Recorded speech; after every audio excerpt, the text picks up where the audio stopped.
You, at this meeting, weren't you just a high school grad and a janitor? I can't believe someone with such a low education even got hired here, let alone think you have a seat at this meeting. Plus, I think there's one seat missing. Your attendance must be a mistake.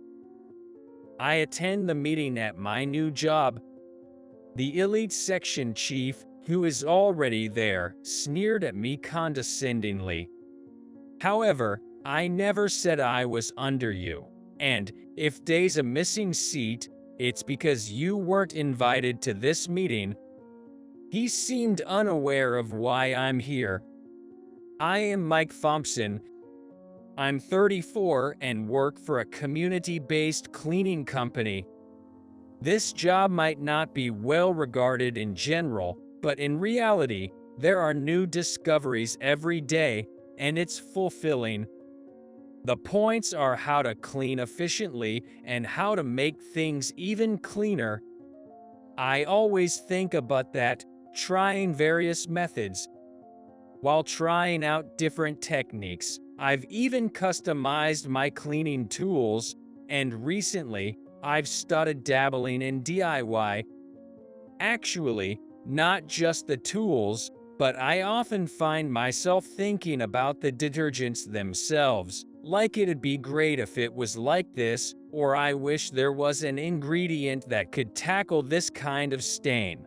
But honestly, I'm too scared to actually experiment, and I can't take responsibility for it, so I just jot down my ideas in a note. The cleaning work itself is well received, and sometimes clients specifically request my services. With a knack for tidiness and a passion for organization, I work joyfully, resulting in assignments from various clients. From pristine offices where one would wonder what even needs cleaning, to places that might as well be called hoarders' houses, I went wherever called. As I took on more and more tasks, my ambitions grew, leading me to even acquire a certification as an organizational advisor. Lately, I've received job offers from various companies, including regulars who have always favored me. I'm thankful to be so busy. I've often been hired by a manufacturing company, Patterson Enterprise. The CEO there seems to have taken a particular liking to me. Initially, I just cleaned as usual. Still, one day the CEO struck up a conversation, and now we've become good enough to chat whenever we meet. I visit Patterson Enterprises about once a week, but there was one instance when I had prior commitments, so another worker went in my place. When I came back, I was told the person to did their best and nothing was wrong, but I really prefer when you do the job. I was told so. I felt bad for the staff member who went in my place. It's been a rule that I handle their tasks every Wednesday. I'm not sure what the CEO sees in me, but I appreciate the immense trust he places in me, even allowing me to clean his personal residence every Saturday. I couldn't pinpoint what he liked about me, but it felt great knowing he valued my work. One day, a shocking news came: the CEO of my cleaning company had suddenly passed away. Amidst the grief, the CEO's son took over the company. However, the son was quite the spendthrift. He mismanaged finances, made unnecessary expenses, and even had issues with some of our clients, jeopardizing the company's standing. If things continue this way, we'll go bankrupt. Rumors of bankruptcy started going around, and many employees quit. With a shrinking workforce, we couldn't handle the jobs we used to, resulting in lost clients. I started contemplating my next steps. While cleaning for the CEO one day, he asked, "What's on your mind? You seem troubled." It seemed he noticed my size, Sorry about that. I'll finish up quickly. No problem, Mike. I'm always indebted to you. You can skip the cleaning for today. If you have any worries, talk to me. Maybe I can help. With that, he somewhat forcibly took away my cleaning tools and had me sit down in his office chair. He himself prepared some coffee. Feeling a bit awkward, I took a sip. So, what's going on? You're always so enthusiastic about cleaning, but now you seem down. When asked, I opened up. Actually, I discussed the current state of our company and my personal future prospects. Even if I told him this, it might just make him worried. Despite that thought, once I started talking, I couldn't stop, and before he knew it, I was venting my frustrations. However, he just listened and nodded. Once I finished, he smiled and said, I had no idea. Despite everything, thank you for coming in today. It's all right. I'm really grateful for all your support. It's an honor to be personally requested by you. I'll always be there, no matter how busy. That's good to hear. I've never seen anyone enjoy their janitorial job as much as you, but at this rate, it might be hard for you to come work for us. I'll try my best to prevent that, but as you said, the company's future is uncertain. I might need to consider looking for a job at another cleaning company. Just as I thought this, he suddenly said, Mike, if you're open to it. Yes. How about working for us directly? I was taken aback. This felt like I was being headhunted for the first time in my life. Sorry. To be honest, I can't do anything about your current company's situation, but I'd hate to lose you. Thank you. If you switch to another company, there's no guarantee you'd still be available for us. True. So, it seems quicker just to hire you directly. He said it with a broad smile. I blinked a few times, finding it hard to believe. A janitor being headhunted. Never heard of that before. But looking into his eyes, I knew it wasn't a lie. And this man wasn't one to deceive. How about starting tomorrow? Calling his secretary, he informed her he was hiring me. She gave a quick glance at me and nodded in agreement. It seemed he was serious. Well, starting from tomorrow might be a bit tough. I have other clients I'm committed to as well. Oh, I figured as much. Sorry for rushing you like that. No problem. But for me, the sooner the better. When you get back today, can you talk to your boss right away? And if everything's settled, let me know ASAP. Saying this, he handed me a business card with his cell phone number on it. Are you really hiring me? Of course. You know I've taken a liking to you. I want to keep working with you in the future. Thank you. And just like that, I landed a new job surprisingly smoothly. It was 2 weeks after being headhunted by the CEO. I left my job at the cleaning company and joined Pedersen Enterprises. Today is my first day there. While feeling nervous, I checked for any dust or stains on the suit I wore and straightened the collar. This suit is actually a hand-me-down from the CEO. After graduating from high school, I immediately joined a cleaning company and never really had a chance to wear a suit. All I had was one for job interviews. When I thought that it might not be appropriate to wear a suit I bought more than 10 years ago in my 30s, the CEO said, I bet you haven't had many chances to wear a suit, have you? I felt gratitude for his kindness, patted my cheeks a few times to shake off my nerves, and entered the building. After checking in at the front desk, I first went to greet the CEO. "Oh, Mike, you've arrived." Good morning. I look forward to working with you. "Likewise, we're counting on you." Thank you so much. I'll do my best. A secretary took me around to introduce me to various departments. I was already familiar with many of the people since I used to clean their offices, so I was warmly welcomed. Finally, I went to the product planning department, where I'd be working, and introduced myself. I'm Mike Thompson. It's a pleasure to work with you all. Feeling a bit nervous, but glad that everyone welcomed me warmly, I noticed there was one empty seat. Whose desk is that? Oh, that's Bill's desk. He's in a meeting this morning and isn't here right now. I see. A woman from the planning department told me this, and I nodded. I remembered that I was supposed to attend that same meeting. I quickly asked for the meeting room's location and headed there.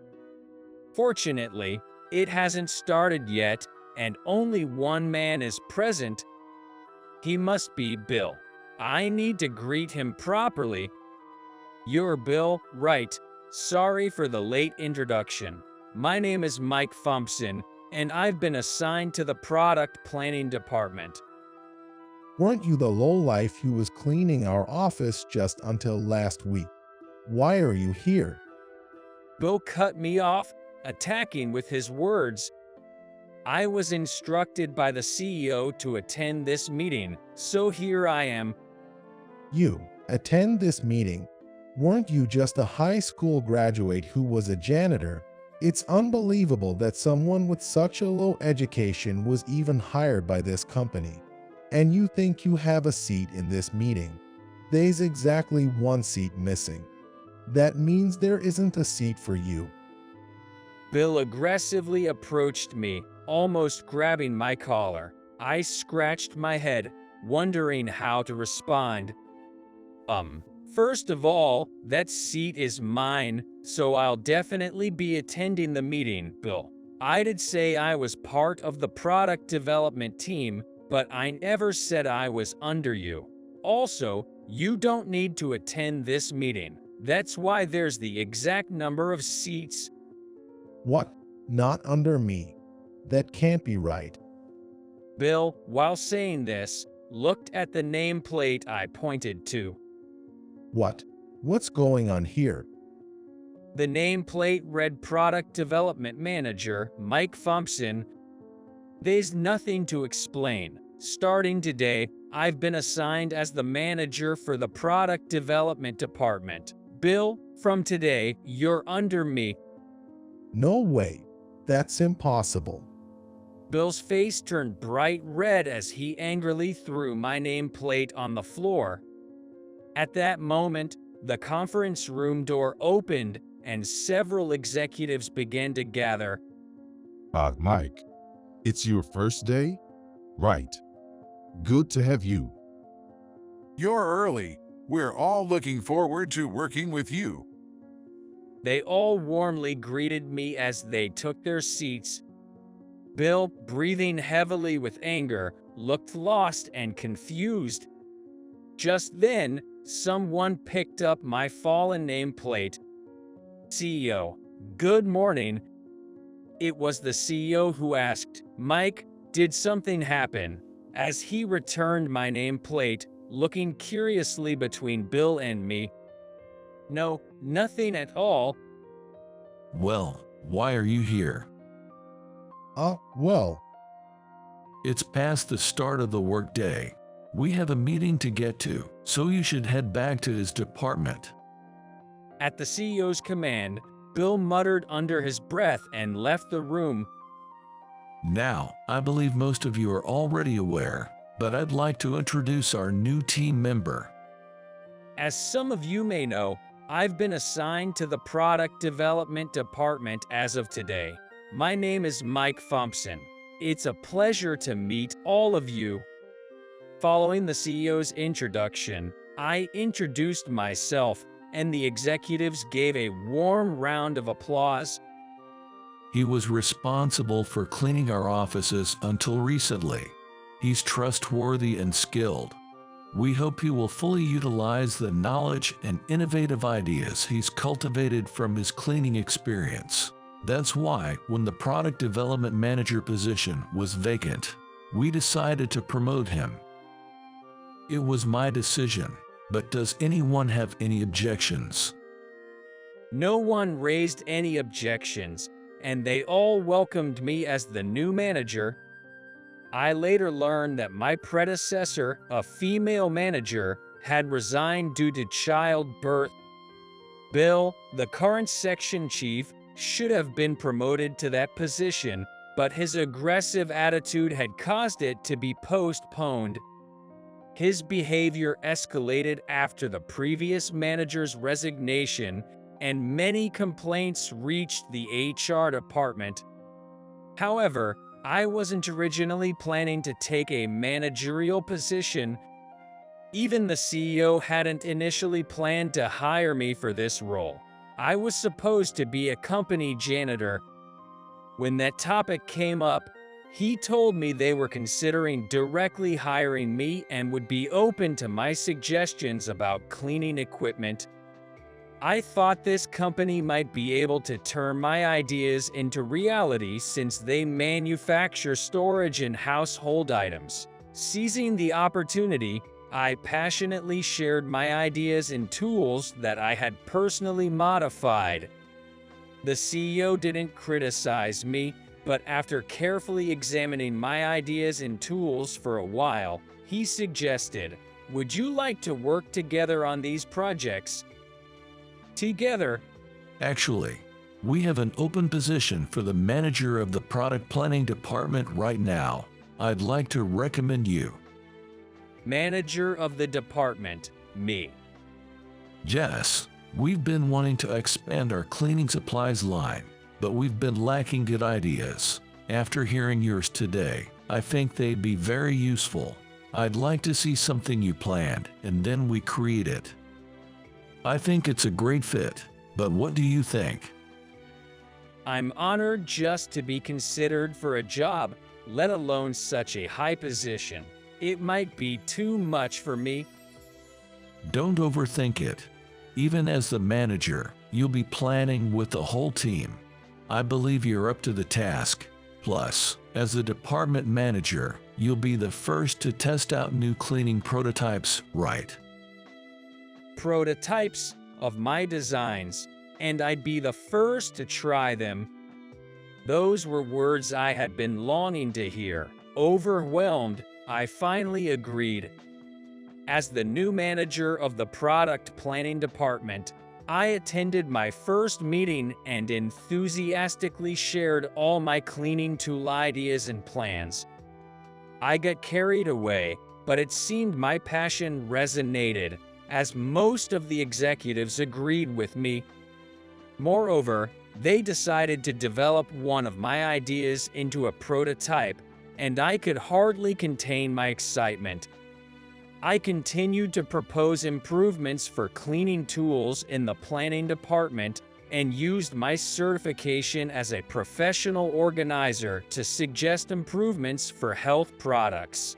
Every day is enjoyable. Even as the department manager, I asked the CEO if I could continue cleaning the office every Wednesday and his home on Saturdays under the pretext of testing the prototypes. Initially, he was taken aback, but then agreed, saying, "I trust your skills. It would actually help me out. Just make sure it doesn't interfere with your main job." I've been thinking of utilizing my cleaning expertise further and am in talks with the marketing team for promotions. At first, Bill was quite confrontational with me, but as I focused on my work, he eventually stopped commenting. Turns out, The CEO had seen our interactions during a meeting. Bill was reprimanded and demoted from a section chief to a supervisor position due to his arrogant behavior and complaints from other colleagues. This affected him deeply, and he's become much quieter now. One day, Bill and I had a heart-to-heart talk. Since we're on this topic, I have to ask, did you have an issue with me because of my humble educational background, or because I used to be a janitor? Well, yes. Although he was hesitant at first, as I patiently listened, he slowly opened up. He graduated from Harvard and was proud of it. However, he didn't get his preferred job after graduation. The gap between the prestigious life he had envisioned and reality deeply disappointed him. At first, he wanted to give his best to our company, but the feeling got to be changed, thinking I'm not settling for this company.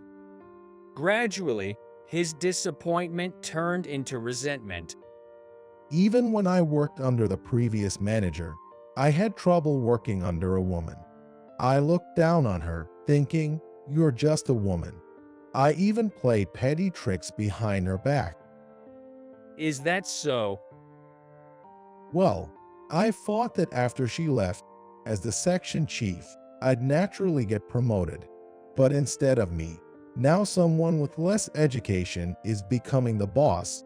It's just kind of hollow.